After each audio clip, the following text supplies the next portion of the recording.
Okey, kita tengok soalan ini. Okey, kita tengok soalan. Okey, dia kata paku dalam eksperimen set 1, set 2 dan set 3 ni, okey, dililitkan untuk set 1 logam P dililitkan. Kita tengok pemerhatian dia, tumpukan biru yang rendah. Maksudnya apabila logam P dililitkan paku besi, maka proses pengeratan berlaku. Okey, seterusnya untuk set 2 logam P ni dililitkan dengan logam Q, dapati tumpukan biru yang tinggi. Okey. Dan yang terakhir sekali, logam R pada set 3 didapati tiada perubahan. Okey, maksudnya di sini, okey,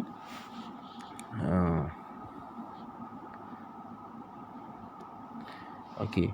So sekarang jelas, okey, tiada perubahan. Maksudnya soalan tanya, nyatakan tertib menaik bagi logam-logam itu dalam kecenderungannya membentuk ion. Okey, so sekarang tiada perubahan, maksudnya di sini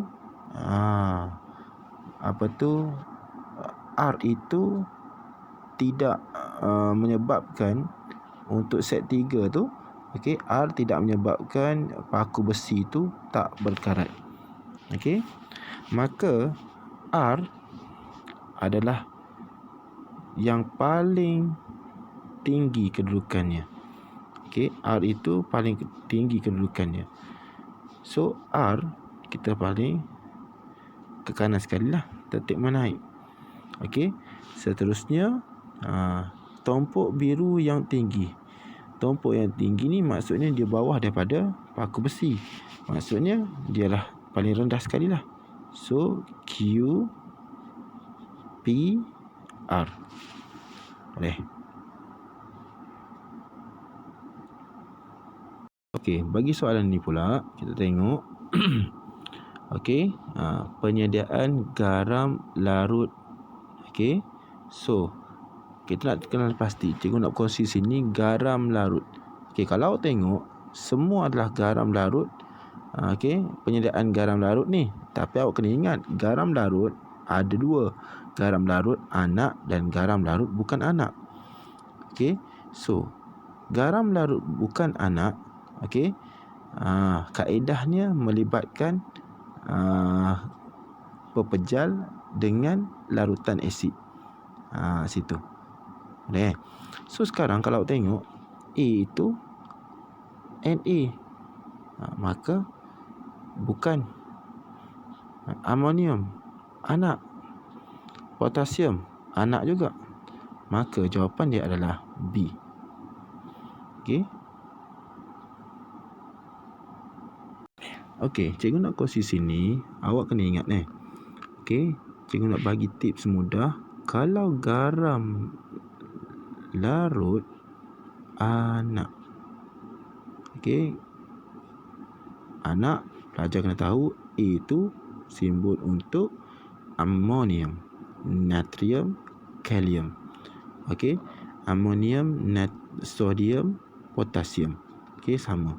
Okey, so untuk garam larut bukan anak.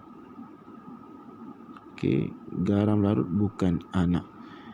Okey, ini selain daripada bukan anak lah, di garam larut tapi bukan anak. Okey, so garam larut anak, awak kena ingat, okey, garam larut anak adalah nombor 3. Nombor 3. Yang garam larut bukan anak adalah nombor 1, nombor 2, nombor 4. Okey, 1, 2, 4. Okey, 1 ni apa? Maksudnya asid bertindak balas dengan, okey, asid bertindak balas dengan logam. Okey, yang kedua adalah asid bertindak balas dengan oksida logam, Lo. Okey, nombor 3 cikgu tinggal ke situ. Nombor 4 asid bertindak balas dengan lecur, iaitu garam karbonat. Okey. Untuk garam larut anak, untuk garam larut anak, apa dia? Asid bertindak balas dengan loh. Situ. Okey. So, kalau siapa yang keliru tentang ni, tolong komen. Okey. Okey. So, nombor 3 di sini. Ini nombor 1. Ini nombor 2. Ini nombor 4. Jelas? Untuk soalan tadi,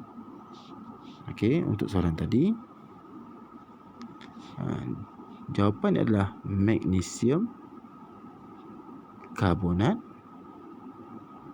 paling tepat sekali, iaitu melibatkan garam karbonat lecur.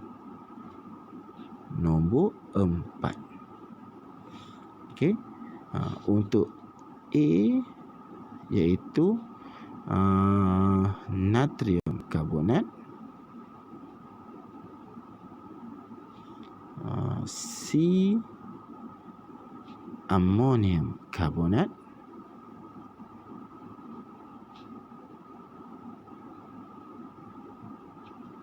dan D,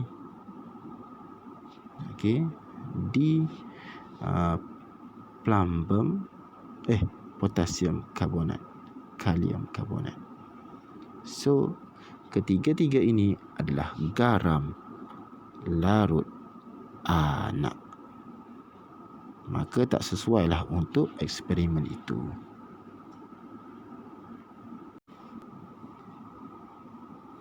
Okey. Untuk getah X adalah getah tak tervulkan. Maka Y adalah getah tervulkan. Okey.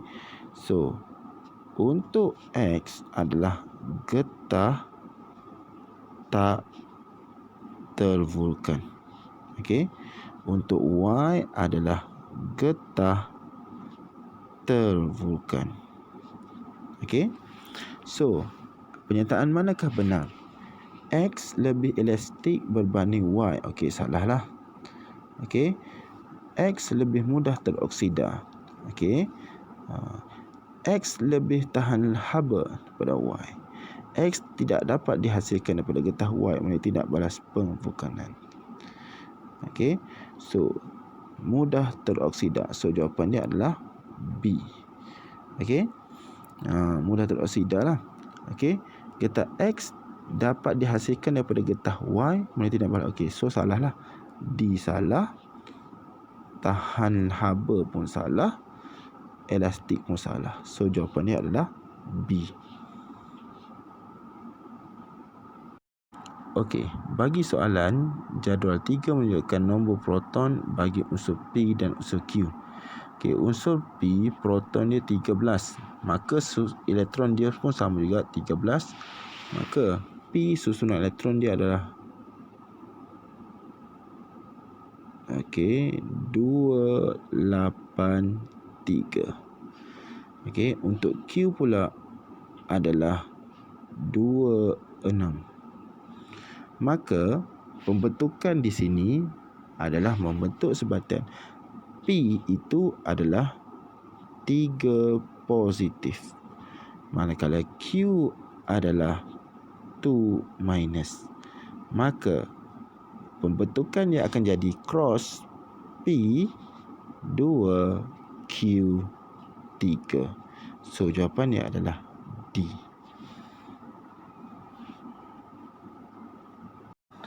Okey, untuk soalan mangkuk pija ni darjah 14, okey, melibatkan logam P.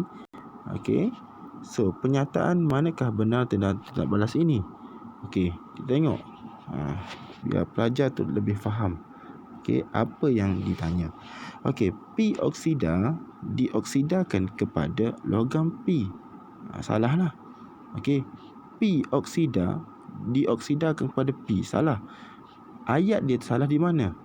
Kita tak sesuai menggunakan perkataan dioksidakan. Okey, maksudnya O P dioksidakan kepada P. Patutnya ayat dia adalah logam oksida P diturunkan kepada logam P. Tetapi untuk eksperimen ini tak sesuai lah. Bukan tindak balas penurunan di sini. Maka A itu salah. Okey. Logam P, tengok B pula. Okey. Logam P adalah ejen pengoksidaan. So, bila ejen pengoksidaan, okey, ejen pengoksidaan P, okey, awak kena ingat untuk eksperimen ini, okey. Okey. P bertindak balas dengan oksigen. Okey, untuk eksperimen ini P bertindak balas dengan oksigen, maka akan menghasilkan PO. Okey, PO. So sekarang P kepada PO dia mengalami pengoksidaan, maka P bertindak sebagai ejen penurunan. Maka B pun salah. Okey. Boleh. Okey. So untuk C pula, logam P diturunkan kepada oksida P. Salah. Ayat dia salah. Patutnya logam P dioksidakan kepada oksida P. Maka salahlah C. Okey. Dan yang terakhir sekali, nombor pengoksidaan logam P bertambah. Betul lah. So kalau awak tengok, okey, cikgu tukar. P ini nombor pengoksidaan sifar. Kalau yang ni confirm dia akan bertambah nombor pengoksidaan. Nombor pengoksidaan dia bertambah. Sebagai contoh, kalau P itu adalah magnesium, kalau kita tengok P sebagai MgO, maka nombor pengoksidaan dia adalah positif 2. Maka nombor pengoksidaan logam P bertambah. So jawapan dia D.